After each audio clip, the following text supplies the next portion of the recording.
Have you ever wondered if your pets can sense things we can't? When 6 valuable puppies vanished from a North Carolina breeder's home, no one suspected his aloof Siamese cat might hold the key. This isn't just a missing pet story.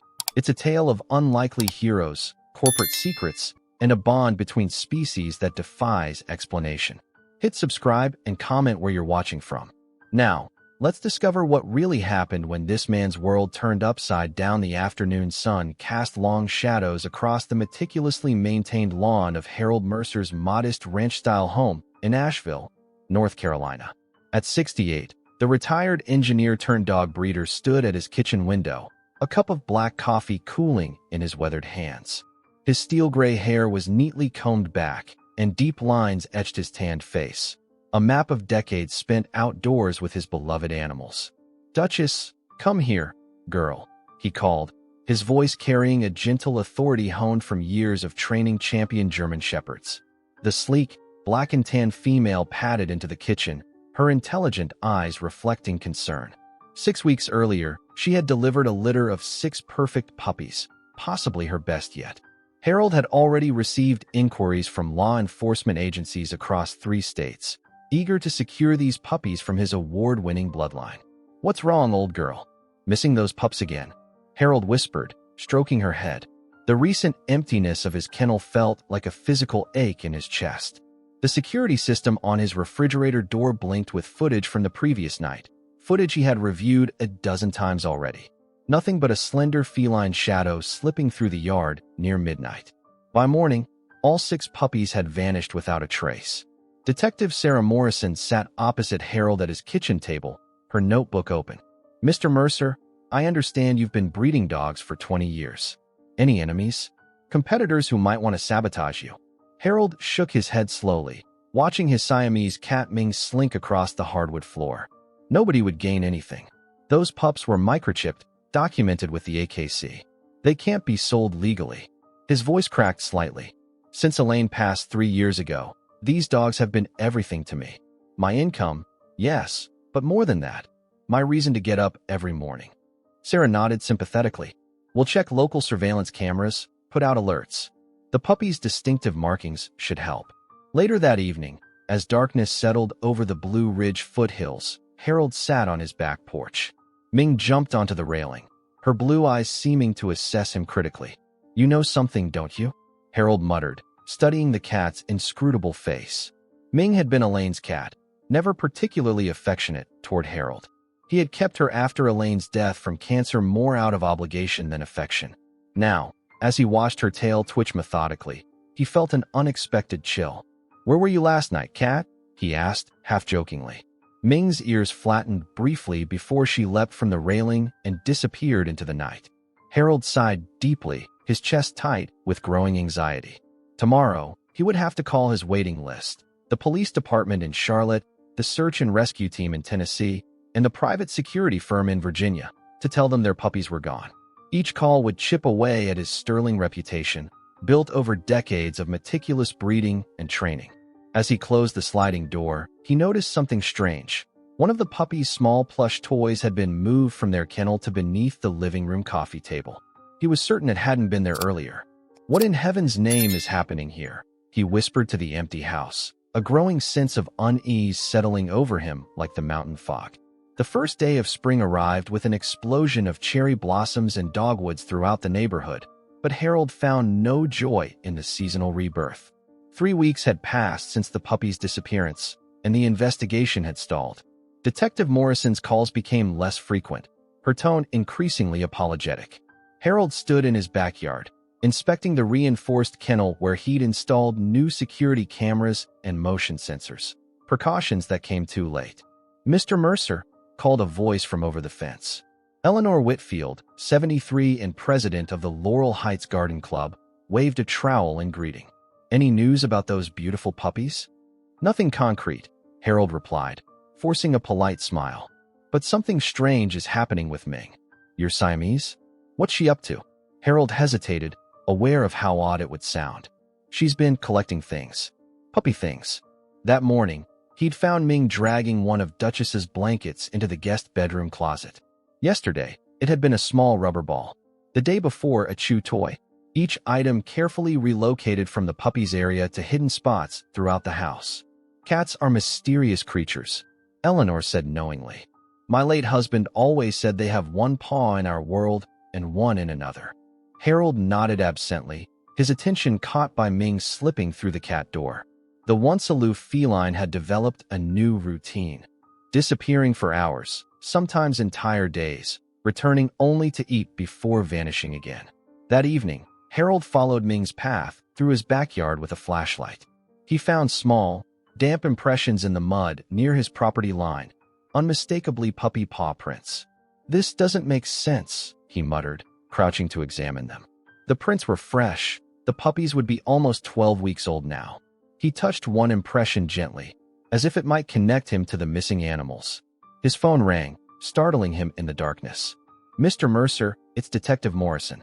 We've received reports of unusual animal activity near the abandoned Davidson property on Creekside Road. Thought you should know." Harold's pulse quickened. "What kind of activity?" "Neighbor thought they saw several German Shepherd puppies. When animal control arrived, they were gone, but they found scattered puppy food." "I'll be right there," Harold said, already heading toward his truck. The Davidson property, an old farmhouse with several acres of overgrown land, stood dark and forbidding in the moonlight. Harold parked alongside Detective Morrison's unmarked car. "I shouldn't be sharing this," Sarah said, leading him toward a dilapidated barn. "But there's talk about an exotic pet trafficking ring operating in the area. They've been stealing purebreds for resale overseas." Harold felt sick. "My dog's in some foreign country? Being mistreated? We don't know anything for certain," she cautioned, shining her flashlight across the ground where kibble was scattered. "This is odd behavior for thieves." Harold knelt. Recognizing the premium brand, he fed his puppies. "This is my food. The specialized formula I mix myself." Sarah frowned. "How would thieves access your custom food?" The implications hung in the silence between them. As they were leaving, Harold glimpsed a familiar silhouette darting between trees, the unmistakable figure of Ming. "That's impossible," he whispered. "What is?" Sarah asked. "Nothing," Harold said quickly. The distance from his home to this property was over 3 miles. How could his house cat be here? Later that night, unable to sleep, Harold sat in his kitchen reviewing the day's events when Ming strolled in casually. In her mouth was a small shred of fabric that matched Duchess's whelping blanket. "Where have you been?" Harold demanded, his voice sharper than intended. Ming dropped the fabric at his feet, her blue eyes challenging him to understand. "Are you trying to tell me something?" he asked, feeling slightly foolish for addressing the cat so directly. "Do you know where they are?" Ming meowed once, a sound so deliberate it sent chills down Harold's spine, then turned and walked toward the door, looking back at him expectantly. "You want me to follow you?" Harold realized aloud. "Is that it?" The cat blinked slowly, and in that moment, Harold felt his world of certainties begin to crumble. The Laurel Heights Garden Club meeting had been a Thursday tradition for 30 years, but today was the first time Harold Mercer had attended. He sat uncomfortably in Eleanor Whitfield's sunroom, surrounded by 8 elderly women who regarded him with undisguised curiosity. A delicate china teacup looked absurdly small in his calloused hands. "Ladies, as I mentioned, Harold is having quite the mystery with his missing puppies," Eleanor explained, pouring Earl Grey with practiced precision. "And his Siamese cat is behaving most peculiarly." Viola Jenkins, the oldest member at 86, leaned forward. Her eyes, magnified behind thick glasses, fixed on Harold. "Siamese cats aren't ordinary felines, Mr. Mercer. My grandmother grew up in these mountains, and she used to tell stories." Harold shifted awkwardly. "Stories?" "Mountain folk believed Siamese cats could sense things others couldn't," Viola continued. "Dangers, spirits, changes in the land. The old Appalachian tales say they were guardians, not just pets." Harold cleared his throat. "With all due respect, Ms. Jenkins, I'm more concerned with practical explanations. Those puppies are worth thousands of dollars." "Money isn't everything, young man," Viola replied with a sniff. "Some things can't be explained by your modern logic." As the meeting continued, Harold found himself describing Ming's behavior in greater detail than he'd intended. The collection of puppy items, the long absences, the seemingly impossible appearance near the Davidson property. The women listened with an intensity that made him increasingly self-conscious. Have you checked the old railway tunnels? Asked Marjorie Beck, a retired librarian. They run beneath parts of this neighborhood, abandoned since the 50s. Children used to claim they were home to all manner of lost things. Harold hadn't. The idea seemed absurd, yet he found himself taking mental notes. After the meeting, Harold followed Ming into the woods behind his property. The afternoon sun filtered through new spring leaves as they ventured farther than he'd gone before. Eventually, they reached a steep embankment concealed by thick rhododendrons. "Where are you taking me?" Harold muttered. Ming disappeared through the foliage. Harold pushed through, discovering a partially concealed tunnel entrance, remnants of the old railway Marjorie had mentioned. The air emanating from it was cool and damp. "Hello," he called, his voice echoing eerily. Taking out his phone for light, Harold ducked inside. The tunnel's brick walls were covered with decades of grime and moss. Ming's eyes reflected the light ahead as she led him deeper. Suddenly, the ground beneath him shifted. Harold stumbled, feeling something give way. His ankle twisted painfully as he fell into a collapsed section of the tunnel floor. "Damn it," he cried out, finding himself in a small pit about 6 feet deep. His phone clattered away, its light dimming as it landed in a puddle. Pain shot through his ankle when he tried to stand. Harold called for help, but the thick walls muffled his voice. Panic rose in his chest as darkness enveloped him. "Anybody?" he shouted hoarsely. Hours passed. The temperature dropped as evening approached. Harold had almost resigned himself to spending the night in the pit when he heard something above. Ming's face appeared at the edge, her blue eyes luminous in the darkness. "Fat lot of good you are now," Harold grumbled. To his amazement, the cat disappeared, only to return minutes later followed by a low whining sound. A rope, actually an old garden hose, snaked down into the pit. Harold looked up to see Ming accompanied by a familiar figure. "Mr. Mercer? Can you grab hold?" It was Carlos Sanchez, the landscaper who maintained several properties in the neighborhood. "How did you find me?" Harold asked once he'd been pulled to safety. Carlos gestured toward Ming. "Your cat was scratching at my truck window like crazy. Wouldn't stop until I followed her here." Harold stared at Ming, who was calmly grooming herself as if nothing extraordinary had happened. "That's not possible," Harold whispered. "Animals know things we don't," Carlos said simply, helping Harold limp toward the tunnel entrance. "My grandmother in Oaxaca always said cats can see between worlds." As they emerged into the twilight, Harold found himself reconsidering everything he thought he knew about his late wife's mysterious cat. Perhaps Ming wasn't the culprit in his puppy's disappearance, but something else entirely, a messenger he'd failed to understand. The Asheville Mountain Arts Festival transformed the downtown area into a bustling hub of creativity each spring. This year, Harold found himself there not as a casual visitor, but as a man on a mission. His ankle, wrapped tightly in an elastic bandage, throbbed as he navigated through crowds of tourists and locals admiring handcrafted jewelry, pottery, and Appalachian folk art. "Harold, over here." Eleanor waved from a bench near the central fountain. Beside her sat a lanky man with salt and pepper hair and wire-rimmed glasses. "This is Dr. Benjamin Abernathy from North Carolina State University. He's a specialist in animal behavior." Harold extended his hand. "Pleasure to meet you. Though I admit I'm surprised Eleanor convinced you to hear my story." Dr. Abernathy smiled, crow's feet deepening around his eyes. "When Eleanor described your situation, I was intrigued. I'm actually staying at the conference center for a symposium on interspecies communication." They found a quiet corner in a nearby cafe where Harold recounted everything. The missing puppies, Ming's strange behavior, the tunnel incident, and the puppy paw prints he'd discovered. "Most people would think I've gone crazy," Harold concluded, staring into his coffee. "On the contrary," Dr. Abernathy replied, leaning forward. "There are documented cases of domestic animals exhibiting extraordinary protective behaviors, particularly in response to environmental threats." "Environmental threats?"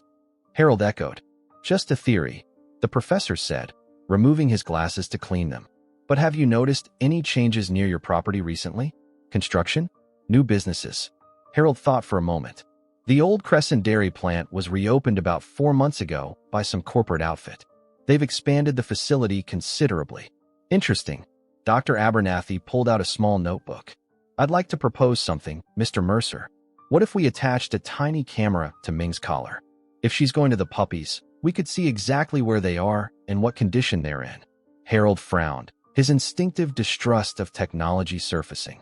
Won't that bother her? I'm not sure I want some gadget strapped to my cat. It weighs less than an ounce, Dr. Abernathy assured him. Completely waterproof and with night vision capabilities. We use them regularly in our field studies. Eleanor patted Harold's arm. Think of the puppies, dear. If Ming is trying to help them, this might be our best chance to understand how. That evening, Harold watched skeptically as Dr. Abernathy attached the miniature camera to Ming's collar. The Siamese eyed them both with typical feline disdain. There we go, the professor said, checking the live feed on his tablet. Perfect view. And this won't hurt her? Harold asked again. Not at all. We'll monitor from here. When she leaves tonight, we'll follow her journey remotely. It was nearly midnight when Ming finally slipped through the cat door. Harold and Dr. Abernathy hunched over the tablet in the kitchen, watching the bouncing night vision footage as Ming navigated effortlessly through the darkness. She's heading toward the woods, Harold observed as the camera showed familiar landmarks in his backyard. The footage continued as Ming traveled with remarkable purpose, eventually revealing a small opening beneath a rock outcropping that Harold had never noticed before. The camera showed Ming squeezing through this narrow entrance into what appeared to be a natural cave. My God, Dr. Abernathy whispered. Look, the camera's view widened as Ming entered a larger chamber within the cave. There, huddled together on a bed of gathered leaves and fabric scraps, were 6 German shepherd puppies, thinner than they should be, but unmistakably alive. Harold's hand flew to his mouth. They're alive. But how? Why would she take them there? The footage showed Ming dropping a package of meat, clearly taken from Harold's refrigerator, which the puppies eagerly devoured. Their interactions showed no fear of the cat. Rather, they seemed to greet her with familiarity. This is extraordinary, Dr. Abernathy murmured. She's been feeding them, caring for them. But why remove them from your home in the first place? Harold stared at the screen, watching as one puppy playfully nuzzled Ming. We need to go there now. I need to bring them home. First light would be safer, Dr. Abernathy cautioned. That cave system could be dangerous in the dark. Harold barely slept. At dawn, armed with flashlights, water, and dog carriers, he led Dr. Abernathy and Detective Morrison, whom he'd called immediately, to the cave entrance revealed in Ming's footage. I still can't believe we're following a cat's lead, Sarah muttered as they squeezed through the opening. The cave interior was surprisingly dry and warm. After navigating a narrow passage, they emerged into the chamber they'd seen on the camera. 6 pairs of eyes reflected their flashlight beams. Duchess's puppies, Harold whispered, his voice thick with emotion. They're really here. As they moved closer, Harold noticed something else, a small stream running along one side of the cave. The water had an unusual sheen, with a faint chemical odor. Dr. Abernathy knelt beside it, frowning. This water doesn't look right. Where does it come from? Harold suddenly remembered. This stream runs behind my property and directly past the new dairy plant. The Asheville Daily Gazette ran the headline, Local Cats and Dogs Expose Corporate Pollution, the following week. The photo showed Harold standing proudly with Ming perched on his shoulder and Duchess at his side. The 6 puppies, still thin but clearly recovering, clustered around them. The image had already been shared thousands of times on social media. Harold's kitchen had transformed into an impromptu command center.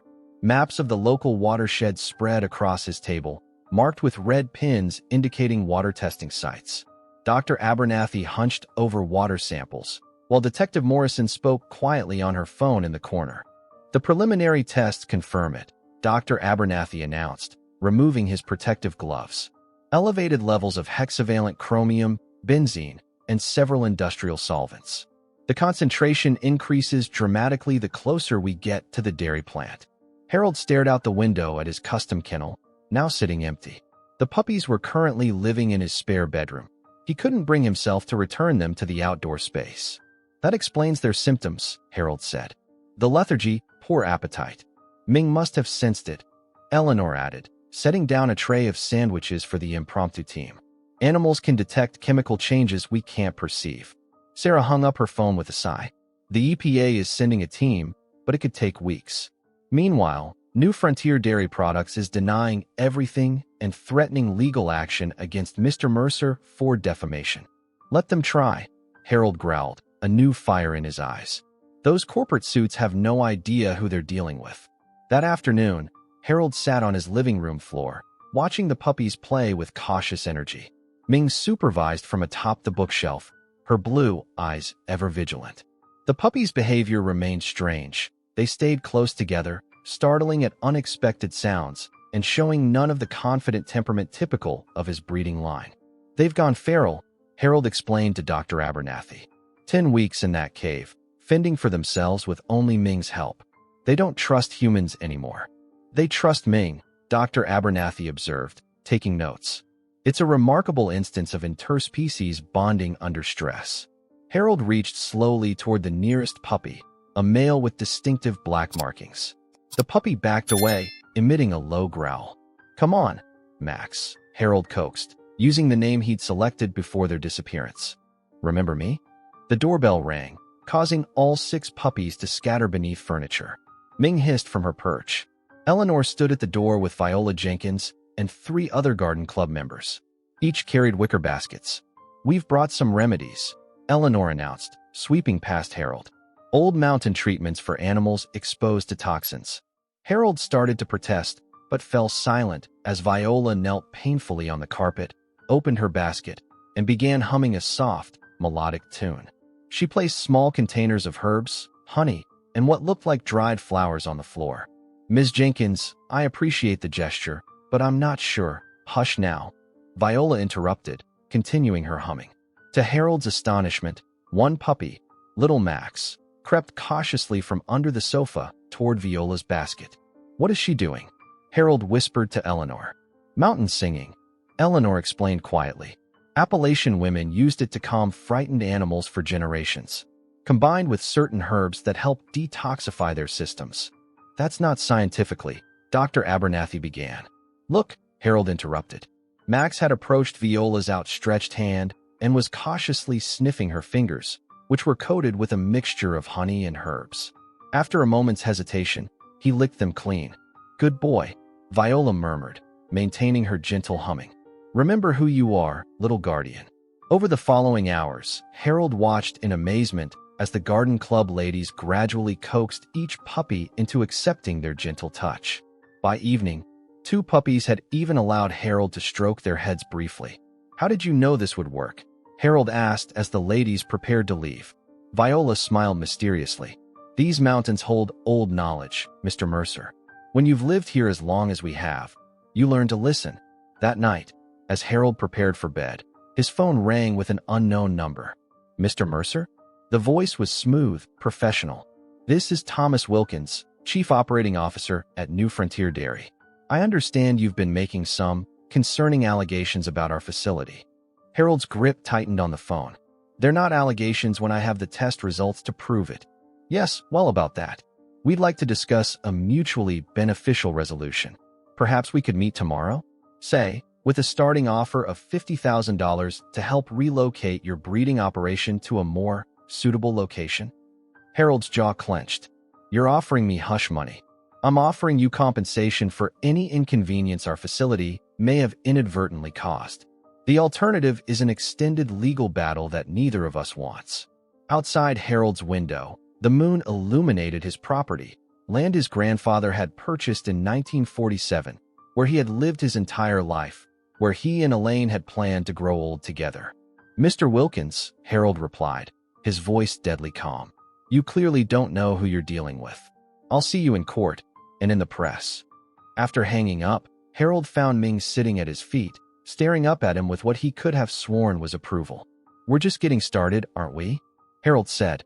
Ming blinked slowly, a cat's kiss, and Harold understood perfectly. The transformation of Harold's basement into a makeshift research space happened with surprising speed. Dr. Abernathy had secured emergency funding from the university's Environmental Science Department, bringing in specialized equipment to monitor the puppy's recovery and document the effects of the chemical exposure. The university is extremely interested in the cat-puppy relationship, Dr. Abernathy explained as technicians installed cameras in Harold's living room. It's unprecedented to document an instance where one species actively protects another from environmental hazards this way.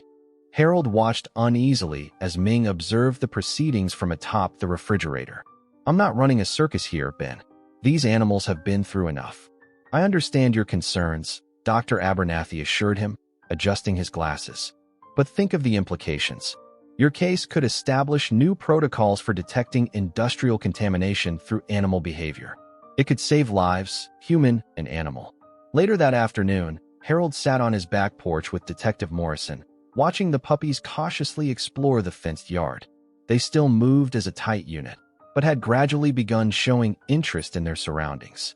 Ming patrolled the perimeter of the fence, seemingly standing guard. EPA confirmed the water contamination, Sarah said, passing Harold a thick folder. They've issued an emergency order for New Frontier to cease operations pending a full investigation. Harold flipped through the documents. Will it stick? That's where it gets complicated. New Frontier's parent company, Criterion Holdings, has powerful lobbyists. They're already pushing back, claiming the contamination could have come from historic pollution unrelated to their operation. Harold clenched his jaw. We both know that's bullshit. Of course it is, Sarah agreed, lowering her voice. But they've got money, influence, and a team of lawyers. What they don't have is this. She tapped another folder. Your veterinary records showing perfect health in all your animals until 3 months after they reopened the plant. Your security footage of Ming moving the puppies the exact same week their discharge levels spiked. And most importantly, public sympathy. Harold watched as Max, the most adventurous of the puppies, ventured closer to where they sat. The puppy maintained eye contact with Ming, as if seeking permission or reassurance. They're starting to trust me again, Harold said softly. Yesterday, Bella, the female with the white chest patch, actually took food from my hand. Speaking of food, Sarah continued, the toxicology reports on your custom puppy food came back clean. But the soil samples from your kennel area contained significant contamination. Harold rubbed his temples, piecing together the timeline. So Ming somehow sensed the danger before anyone else. She must have moved them one by one, over several nights. To a cave uphill from the contamination source, Sarah added. Dr. Abernathy says it's remarkable spatial reasoning for an animal. Their conversation was interrupted by the sound of a car in the driveway. Eleanor emerged from her silver Buick, followed by a slender woman carrying camera equipment. Harold, Eleanor called cheerfully. I hope you don't mind, but Channel 9 is doing a special interest story on Ming and the puppies. This is Alyssa Chun, their field producer. Before Harold could object, Alyssa approached with an extended hand. Mr. Mercer, your story is incredible. A cat saving puppies from environmental contamination. It's exactly the kind of uplifting community news people need right now. I'm not interested in being on television, Harold said gruffly. Alyssa's smile didn't waver. Actually, we're more interested in Ming than you. No offense. Animal heroes get tremendous engagement. Plus, think of the pressure it would put on New Frontier if their pollution scandal gets broadcast across 3 counties. Harold glanced at Sarah, who gave him a subtle nod. Fine, he conceded reluctantly. But no disrupting the puppy's recovery. They're still fragile. As Alyssa set up her equipment, Harold retreated inside to check on the latest water test results. The puppies had been drinking bottled water since their return, but he was considering installing a whole house filtration system, another expense he hadn't planned for. Dr. Abernathy approached with his tablet. Harold, look at this footage from last night. The night vision video showed all 6 puppies sleeping in their padded enclosure in the spare bedroom. Ming entered through the partially open door and methodically inspected each puppy, sniffing them thoroughly before settling in the center of the group. Within minutes, the puppies rearranged themselves, forming a protective circle around the cat. I've never seen anything like this, Dr. Abernathy said, his voice tinged with academic excitement.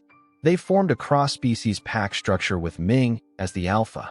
It completely contradicts conventional understanding of canine-feline dynamics. Harold watched the footage again, remembering Elaine's words when she'd first brought Ming home years ago. This cat has an old soul, Harold. She sees more than we do. What happens when the university study ends? Harold asked quietly. When the cameras are gone and the story isn't interesting anymore? Dr. Abernathy looked up, surprised by the question. That depends on you, doesn't it? These animals have formed a bond that science has never documented before. You could either separate them and return to conventional breeding practices, or what? Or recognize that something extraordinary has happened here, Dr. Abernathy replied. Something worth preserving and learning from. Through the window, Harold could see Ming sitting attentively beside Max in the yard, both of them watching the street with identical vigilant expressions. For the first time in months, Harold felt a genuine smile form. 3 days of continuous spring rain had transformed the North Carolina mountains into a patchwork of swollen creeks and saturated soil. The Weather Service had issued flash flood warnings for several counties, including Buncombe, where Asheville sat nestled in its valley. Harold stood at his living room window, watching water pool in his yard. The sound of rain hammering against the roof almost drowned out the television, where the local meteorologist gestured at radar images showing bands of intense precipitation. The ground's already saturated, the weatherman explained. With another 4 to 6 inches expected overnight, residents in low-lying areas should prepare for significant flooding. We're on high ground, Harold reassured the puppies, who had been unusually restless all day. Even now, they paced the perimeter of the room, occasionally emitting low whines. We'll be fine. Ming had been equally agitated, repeatedly moving to the back door, meowing insistently until Harold checked outside, only to find nothing but rain and gathering darkness. His phone rang, Eleanor's number. Harold, are you watching the weather? Her normally composed voice held an edge of worry. Yes, but we should be okay up here, Harold replied, moving to the kitchen to check that his emergency supplies were accessible. The puppies followed, still whining softly. That's not why I'm calling, Eleanor said. Viola's house backs up to that steep embankment above the old railway cut. I've been trying to reach her for hours. Harold glanced at Ming, who was now scratching frantically at the back door. Have you called emergency services? They're overwhelmed with calls. They said they'd get to her when they could. A crash of thunder rattled the windows. All 6 puppies began barking in unison, not their usual curious barks, but sharp, urgent sounds that raised the hair on Harold's neck. Something's wrong, he muttered, watching Ming's increasingly frantic behavior. What was that? Eleanor asked. I'll call you back, Harold said abruptly, hanging up as he moved to the back door. The moment he opened it, Ming bolted outside into the downpour, followed immediately by Max, who had recently taken to shadowing the cat's every move. Max, get back here, Harold shouted, but the puppy had already disappeared into the rain-soaked darkness after Ming. Cursing, Harold grabbed his raincoat and flashlight. The remaining puppies pushed against his legs, clearly wanting to follow. No, you stay, he ordered firmly, managing to close the door despite their protests. The rain was torrential, instantly soaking through his clothing despite the raincoat. His flashlight beam cut weakly through the darkness as he followed the sound of Max's barking toward the wooded area behind his property. Max! Ming! Harold called, slipping on the muddy ground. He caught himself against a tree, its bark slick with water. The puppy's bark came again, more distant now, leading Harold toward the ridge that separated his property from Viola's. As he crested the rise, his flashlight revealed a horrifying sight.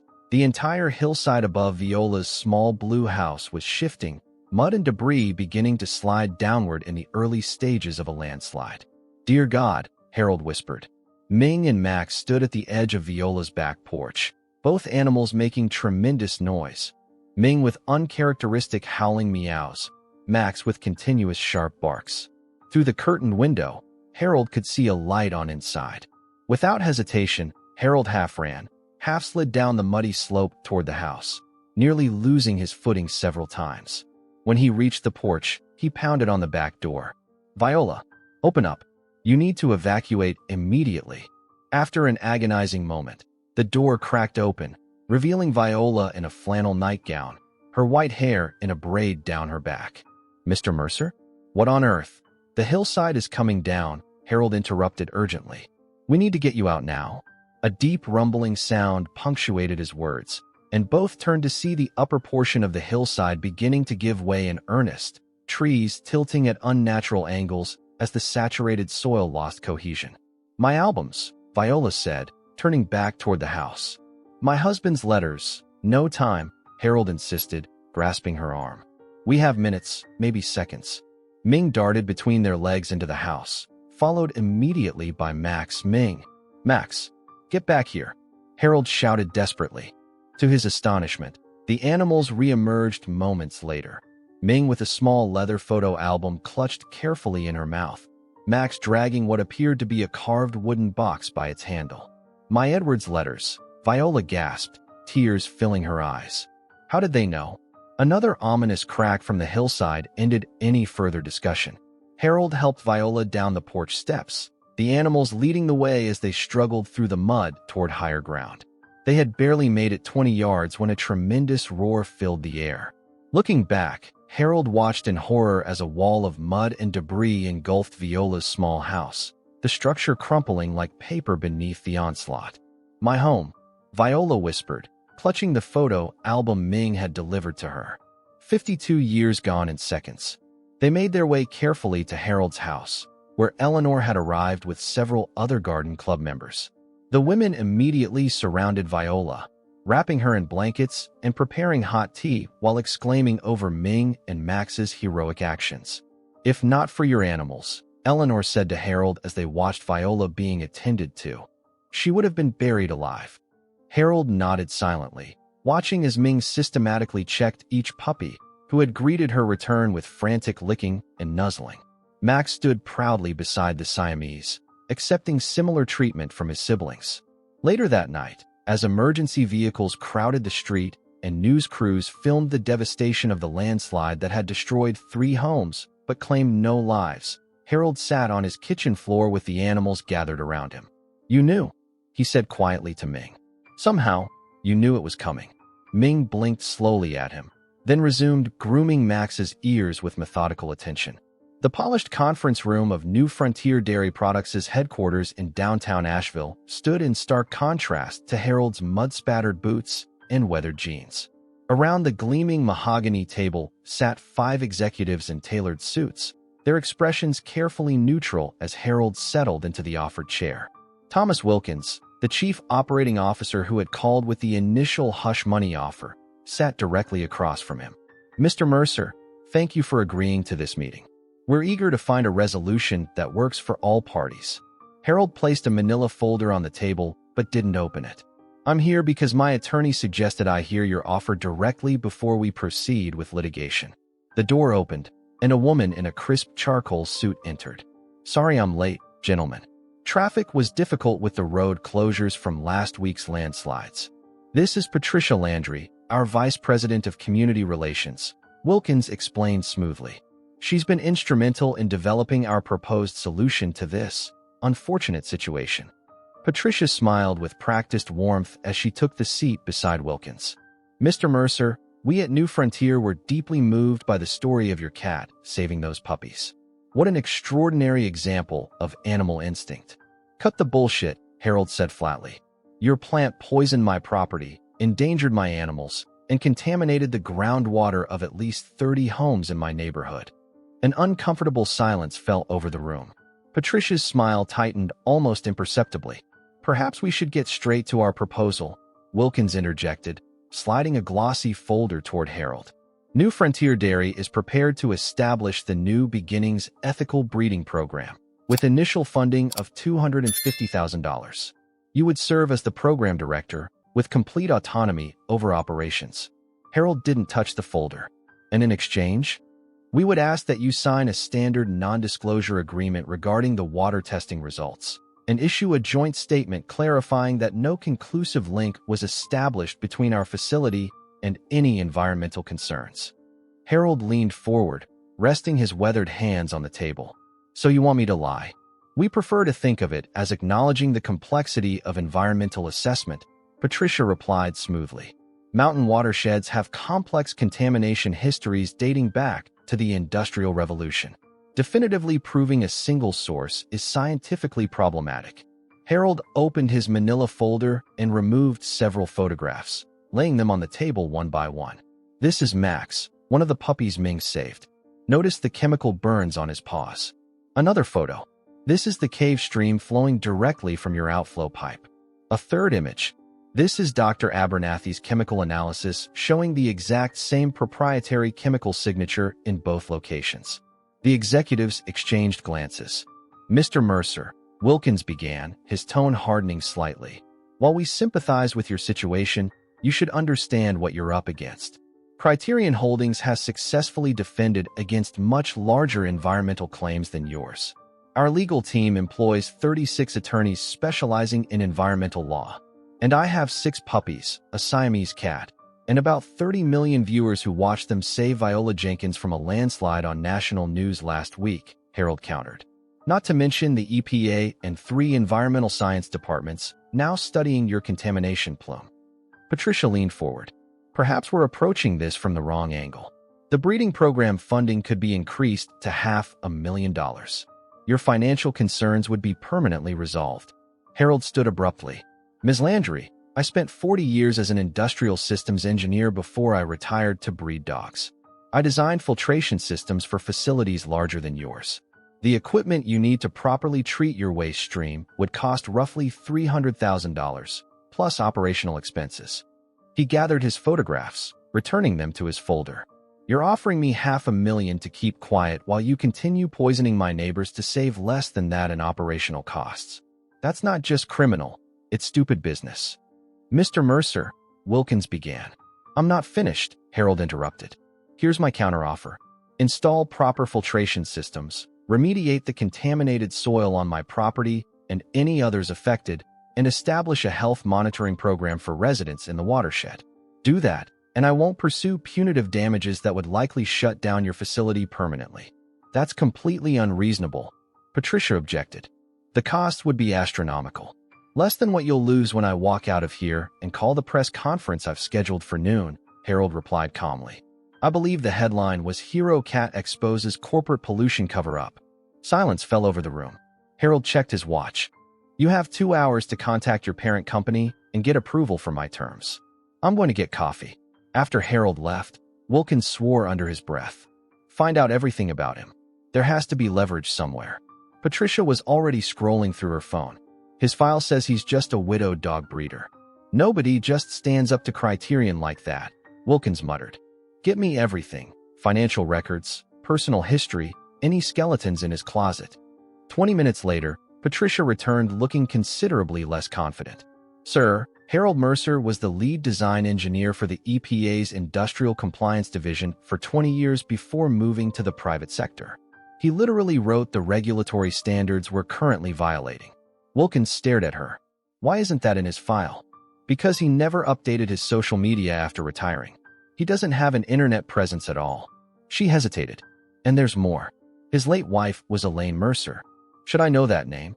She was the environmental attorney who won the landmark Riverdale case against Criterion's chemical division in 2007.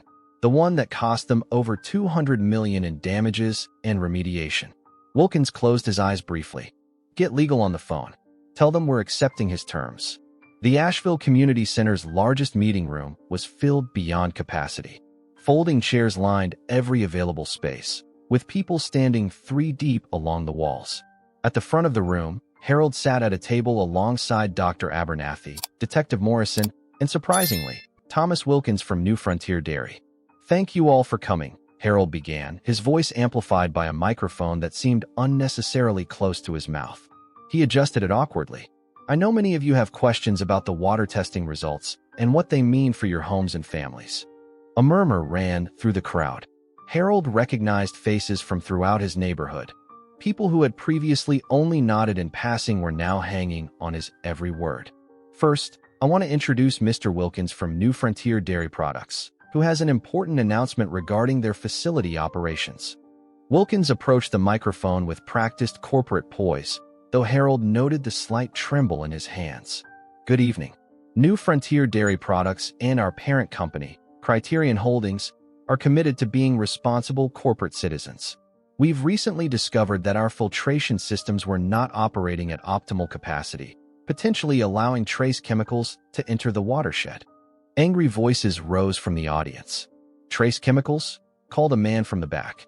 My 7-year-old daughter has had respiratory problems since you reopened that plant. My garden died, shouted an elderly woman. 40 years I've been growing tomatoes in that soil, without a problem. Harold leaned toward the microphone. Let him finish, please. Wilkins cleared his throat.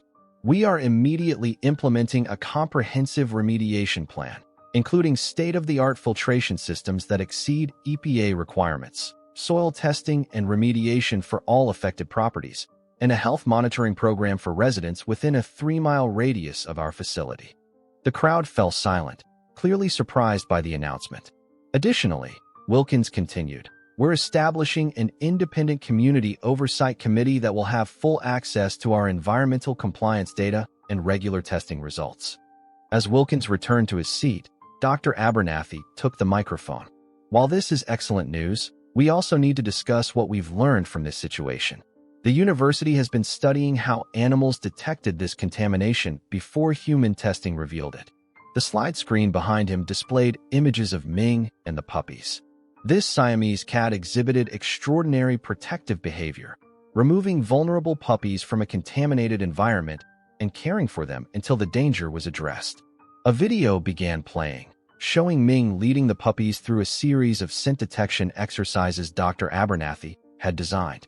The audience watched, mesmerized, as the cat and dogs worked together to identify containers with trace chemicals. We're developing protocols to train animal pairs for early detection of environmental hazards, Dr. Abernathy explained. The bond between these particular animals has created a unique interspecies communication system that could revolutionize our approach to environmental monitoring. From the second row, Eleanor raised her hand. Will this research help other communities with similar problems? That's our goal, Dr. Abernathy confirmed. And Mr. Mercer has something to announce regarding that very question. Harold stood again, uncomfortable with the attention but determined. With the settlement funds from New Frontier, I'm converting part of my property into the Elaine Mercer Center for Environmental Education and Animal Behavior Studies. A smattering of applause broke out. Harold held up his hand. My late wife dedicated her career to fighting corporate pollution. This center will continue her work, while also studying the remarkable relationship between animals that saved our community from a much worse disaster. After the meeting, people lined up to speak with Harold. Some shared stories of their own animals' strange behaviors before the contamination was discovered. Others offered to volunteer at the Future Center. Through it all, Harold found himself thinking of Elaine, wishing she could see what her legacy had become. As the crowd thinned, Viola Jenkins approached, leaning heavily on her cane. She had been staying with Eleanor since losing her home in the landslide. Mr. Mercer, she said, her voice quavering slightly. I always believed in the old ways, the mountain knowledge. But even I never imagined I'd owe my life to a cat and a puppy. Harold smiled. I've learned to stop being surprised by what they're capable of. Have you considered, Viola asked, lowering her voice conspiratorially, that your Elaine might have something to do with all this? The old stories say spirits sometimes work through animals to protect those they loved. A month ago, Harold would have dismissed such a notion outright. Now, he simply nodded thoughtfully. Ming was Elaine's cat. She always said Ming had an old soul. That evening, as Harold sat on his back porch watching the sunset paint the mountains in shades of amber and purple, Ming jumped onto the railing beside him. The puppies, now noticeably healthier and more confident, played in the yard below. We did good work, didn't we? Harold said quietly. Ming turned her blue eyes toward him, and for a moment, Harold felt a familiar presence. The way Elaine used to look at him when he'd finally figured out something she'd known all along. I wonder what you'll show me next, Harold whispered, gently stroking Ming's sleek fur. The cat leaned into his touch, a new behavior in their evolving relationship. Below them, Max paused in his play, looking up at the porch with attentive eyes, as if waiting for guidance from the unlikely duo that had become his pack leaders. 9 months after the puppy's mysterious disappearance and miraculous rescue, Harold's property had transformed. The newly constructed Elaine Mercer Center stood where his old workshop had once been, a modern, yet unassuming single-story building designed to blend with the landscape. Solar panels gleamed on its roof, while a water monitoring station jutted from the creek that ran along the property line. Inside, Dr. Abernathy guided a group of environmental science students through a laboratory where sophisticated equipment analyzed soil and water samples from throughout the community.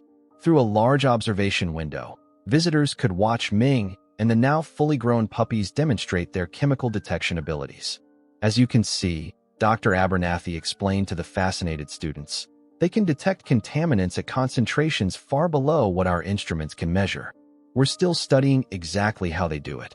Harold stood at the back of the group, arms crossed, a hint of pride breaking through his habitually stern expression. The center had already garnered national attention, with environmental groups from across the country requesting training programs based on their protocols. As the tour continued, Harold slipped away to his house, where the kitchen calendar marked an important milestone. Exactly 1 year since the night the puppies had vanished. Though 5 of the German shepherds now lived and worked at the center, Max had remained firmly by Harold's side, forming 1/3 of their unconventional household. "Ming," Harold called, noticing the cat wasn't in her usual afternoon sunning spot. Max, lounging near the back door, raised his head alertly. The dog had grown into a magnificent specimen, powerful and intelligent, though lacking the aggression Harold typically bred for in working lines.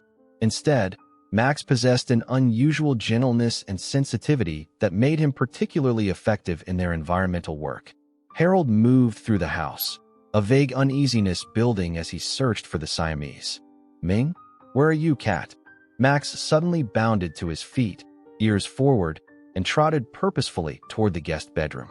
Harold followed, finding the door slightly ajar. Inside, Ming had arranged a familiar scene. Blankets and towels from around the house formed a carefully constructed nest in the corner. In the center lay Bella, one of the female puppies, now a young adult dog, who had been showing signs of restlessness for days. "What in heaven's name?" Harold muttered.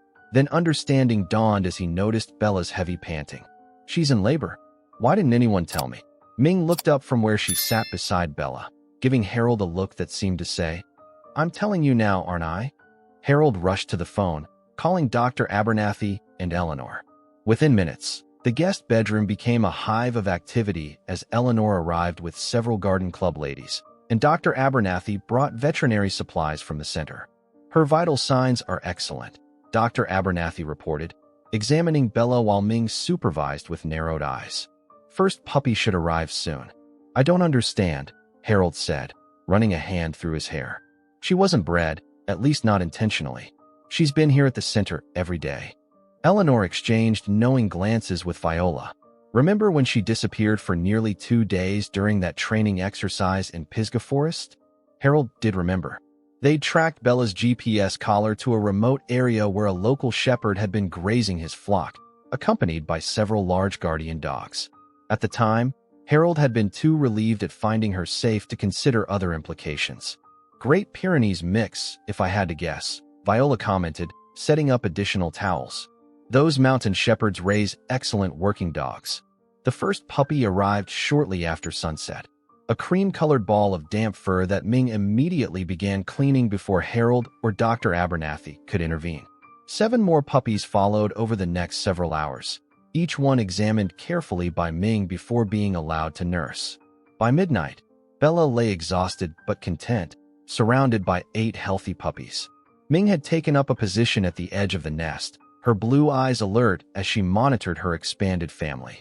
Max lay nearby, occasionally approaching to gently sniff the newcomers under Ming's watchful supervision. "You know what this means," Dr. Abernathy said quietly to Harold as they observed the scene. "Another generation to study. We can document how these behaviors are transmitted, whether the puppies will naturally form the same bond with Ming, or if it was the unique circumstances of the contamination that created it." Harold nodded slowly. A new cycle beginning. Word spread quickly throughout the community. By morning, Harold's porch overflowed with visitors bringing gifts for the new arrivals, handcrafted blankets, locally made puppy food, even a custom-built expanded bed created overnight by a woodworker from the arts community. "You've become the heart of this neighborhood," Eleanor told Harold as they watched the stream of well-wishers. Who would have thought a retired engineer who barely spoke to his neighbors would end up bringing everyone together? Harold smiled ruefully. "It wasn't me. It was them." He gestured toward Ming, who had allowed a select few visitors to glimpse the puppies under her strict supervision. "Perhaps," Eleanor conceded, "but you listened when most would have dismissed the signs. That's a rare quality these days."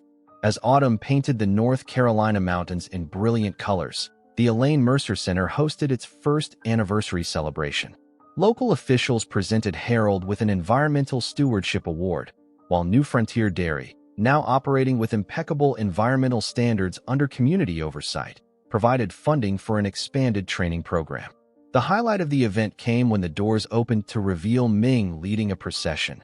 First Max, then Bella, followed by the other adult German shepherds, and finally, 8 wobbly puppies taking their first public outing. The crowd erupted in delighted applause as the unlikely family paraded past. That evening, as the celebration wound down, Harold sat on his porch swing with Ming curled beside him and Max at his feet. The setting sun cast long shadows across the property where Elaine's dream had taken root in ways neither of them could have imagined. "I think she would have liked this," Harold said softly, his hand resting gently on Ming's sleek fur.